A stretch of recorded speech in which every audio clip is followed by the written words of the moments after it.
ଜୟ ଜଗନ୍ନାଥ ସାଙ୍ଗମାନେ, ଆସନ୍ତୁ ଗୋଟେ ଭଲ ଜିନିଷ ଆପଣଙ୍କୁ ଦେଖାଉଛି। ଆକ୍ଚୁଆଲି ମୁଁ ଆସିଥିଲି ଆମ ଟ୍ରାକ୍ଟର ସେଠି ହଳ କରୁଛି, ତେଲ ନେଇକି ଆସିଥିଲି। ବାଟରେ ଦେଖିଲି ଆମ ଗହିର ମଝିରେ ଗୋଟେ ରାସ୍ତା ଯାଇଛି, ଯିଏକି ସେ ଯେଉଁ ରାସ୍ତାଟା ଆମର କନ୍ଦଳପୁରରୁ ପାରାଦ୍ୱୀପ ଯାଇଛି।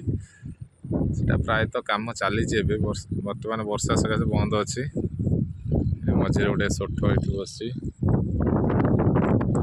ଗାଡ଼ି ସେଇପଟେ ପାଖ ହେଉଥିଲା ଆସିବା ଲାଗି, କିନ୍ତୁ ଏ ରାସ୍ତା ମଝିରେ ଯିବାରୁ ବାଟ ବୁଲିକିରି ଆସୁଛି।